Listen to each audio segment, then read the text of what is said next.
कधीच नाही चुकणार तुमचे फेवरेट टीव्ही शोज झी5 सोबत, तेही एकदम फ्री। काय हिराबाई, जमल ना व?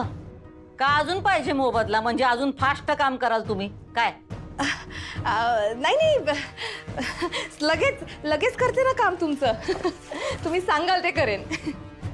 ठीक आहे, लागा आता कामाला. हो, थँक्यू सो मच मॅडम. आम्हाला बी कवा तरी तुम्हाला थँक्यू म्हणण्याची संधी द्या की. हा, तशी वेळ येऊ द्या की. येणार मॅडम, ती वेळ लवकरच येणार. तुम्हाला जसं पाहिजे ना तसंच होईल सगळं. ठीक आहे, करा काम सुरू तुम्ही. आणि हा, जरा लवकर कर हे काम, कारण या कामासाठी ताईनं लई मोठी रक्कम मोजल्या. एवढं ध्यानात ठेवायचं, कळलं? हो, काळजी करू नका, मी फास्ट काम करतेच. आणि हा, सगळ्यात महत्वाची गोष्ट तुम्हाला ठाव आहेच, पण परत एकदा सांगतोय तुम्हाला, आपल्यातल्या गोष्टी आपल्यातच ठेवा. इकडच्या कानाला तिकडची गोष्ट कळता कामा नाही. आणि हा, तोंडाला कुलूप लावायचं. हा,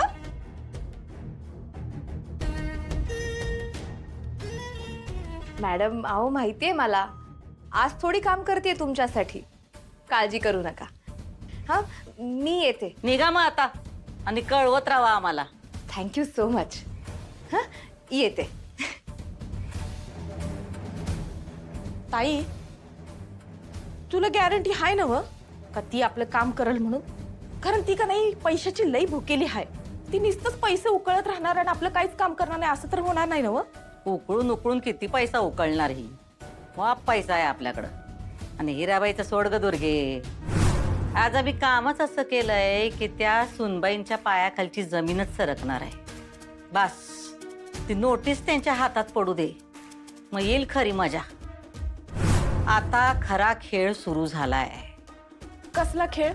सुनबाईंना म्हणलं नव्हतं का मी, तुला शिकवीन चांगलाच धडा. ही नोटीस हातात देऊन आम्ही त्यांना चांगलाच धडा शिकवणार आहोत. वय ताई, तू म्हणली होतीस. त्यांनी भर मंडपात आमचं लग्न मोडलं, आम्ही त्यांचं झालेलं लग्न मोडणार. हिसाब बराबर. वय की ताई, तू तिला असा काही धडा शिकवलायस का ती आयुष्यात तुझ्याशी कधी बी पंगा घेणार नाही. काडी मोडची नोटीस बघल आणि बसल बोंबलत. ताई, तुझ्या बुद्धीला का नाही साष्टांग दंडवत बाई. तू जिंकलीस बघ, उडवलीस त्या टुचकीला. थांब थांब, एवढी एकदम खुश न ग होस. अजून उडायला नाहीत त्या. आता काय राहिलं ताई? अजून लग्न राहिलंय की त्यांचं. आता नोटीस जाईल, पण त्या अधिपतींच्या मनातून जातील ते खरं.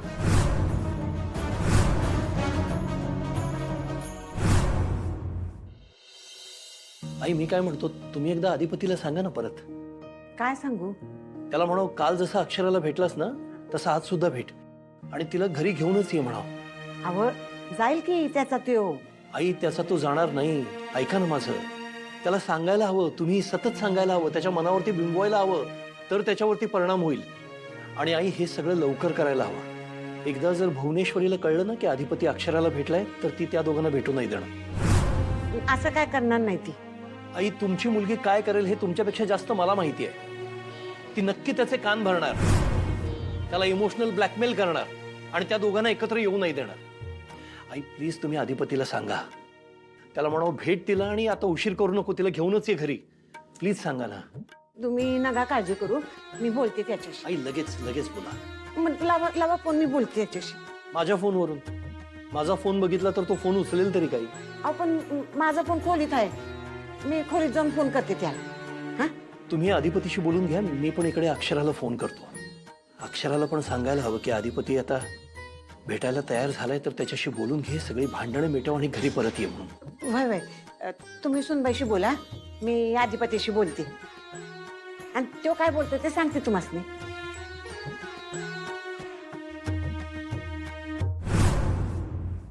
हमारी मांगे पुरी करो, पुरी करो, पुरी करो. अक्षरा वहिनी घरी आल्याच पाहिजेत, आल्याच पाहिजेत, आल्याच पाहिजेत.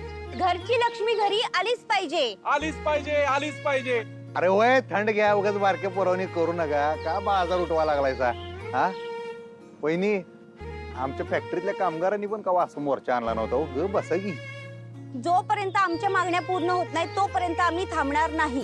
अहो ह्यो आमचा ओंक्या डोंक्या तर येडा आहे, तुम्ही कुठे त्याच्या नादाला लागता? कशाला उगाच चेष्टा करताय गप बसा. भाऊजी चेष्टा बिष्टा काही नाही या. आम्हाला खरंच वाटतं की वहिनींना घरी घेऊन जावं तुम्ही. मला बी वाटतंय. वाटतंय ना, मग लगेच जा आणि त्यांना आत्ता घरी घेऊन ये. मी काय म्हणते भाऊजी, तुम्ही ना आजच्या आजच वहिनींना घेऊन कुठेतरी फिरायला जा. नाही नाही भाऊजी, एक काम करा, तुम्ही ना वहिनींना घेऊन कुठल्या तरी चांगल्या हॉटेलमध्ये जा डिनरसाठी. मस्त कॅन्डल लाईट डिनर, मस्त रोमॅन्टिक डेट एन्जॉय करा. मस्त आयडिया शिवानी. मी ना आत्ताच एखाद्या चांगल्या हॉटेलमध्ये टेबल बुक करतो. अय बाळा थंड घे, ब्रेक लाव. अहो होय, मला बी आवडेल, पण त्यांच्या मनात काय काय नाही आपल्याला जाणून घ्यायला पाहिजे की नाही? अहो भाऊजी, त्यांना भेटल्याशिवाय कसं कळणार त्यांच्या मनात काय आहे? म्हणून तर म्हणतो ना त्यांना भेटा. ऐका, एकदा त्यांच्या संग बोलणं होऊ दे, मग ह्या असल्या सगळ्या रोमॅन्टिक कार्यक्रमांचं नियोजन लावू आपण. माळच लावू एका नंतर एक धडाम धुडूम. पण जरा थांबा, बोलणं तर होऊन दे का नाही? अहो मग वाट बघत बसू नका, त्यांना भेटा आणि तुमच्या मनातले सगळे गैरसमज दूर करा. तेच माझ्या डोक्यात काय विचार येतात माहितीये का? हे भेटल्यावर नीट वागतील का नाही? हा, काय बोलतील, नीट बोलतील का नाही? का परत राग भरतील आमच्यावर? का भांडण होईल परत आमचं? काय कळत नाही. भाऊजी, त्यांना भेटल्याशिवाय ह्या सगळ्या प्रश्नांची उत्तरं कशी मिळणार? त्यासाठी भेटावं लागेल ना.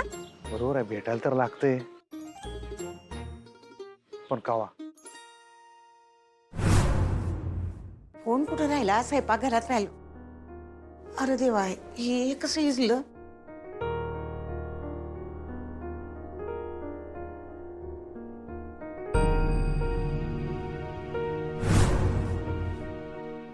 आई आम्हाबाई, आपल्या घरात काय चाललंय हे तुला समज ठावाय बघ.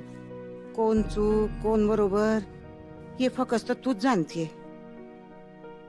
भिंतीने नाही तर माणसाने घर बनते ना व. मग या घरातल्या माणसांना बी एकत्र आण की. या छताखाली ऐश्वर्य समृद्धी आहे, पण समाधान नाही. ते समाधान लाभू दे. सुनबाईला, या घरच्या लक्ष्मीला घरात येऊ दे. मला ठाव आहे, भुवी काय सुनबाईला घरात आणणार नाही आणि घेणार बी नाही. पण या घराच्या भल्यासाठी, अधिपतीच्या सुखासाठी सुनबाई घरला यायला पाहिजे. आम्ही समजे प्रयत्न करतोय. आमच्या हाताला यश दे आई. अहो तुम्ही असं नका बोलू. काही अंधविश्वास वगैरे नाहीये, सगळं ठीक होणार आहे. विश्वास ठेवा ना आमच्यावर. हो, होणारच आहे बाबा.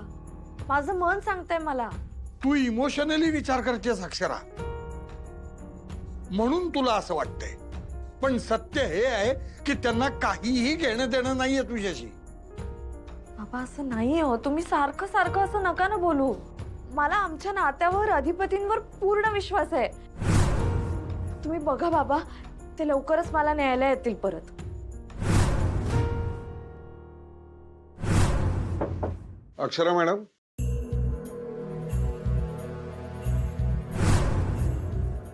हो मीच. बोला ना, काय काय काम होतं? आपल्याकडेच काम होतं. अच्छा, सॉरी मी ओळखलं नाही तुम्हाला. पण मी अधिपती सरांकडनं आलोय. अच्छा अच्छा, अधिपती तुम्ही या ना. या या या या या आत या. बसा. बस. काही काम होतं का? म्हणजे अधिपतींनी काही निरोप वगैरे पाठवलाय का? हो, ते बाबा बघा, अधिपतींनी पाठवलाय ना. मी तुम्हाला म्हटलं होतं ना, अधिपती शांत बसणार नाहीत, काहीतरी करतील, कुणाकडून तरी निरोप पाठवतील. त्यांनी निरोप पाठवलाय. झी5 ॲप डाउनलोड करा आणि पहा सर्व एपिसोड्स एकदम फ्री.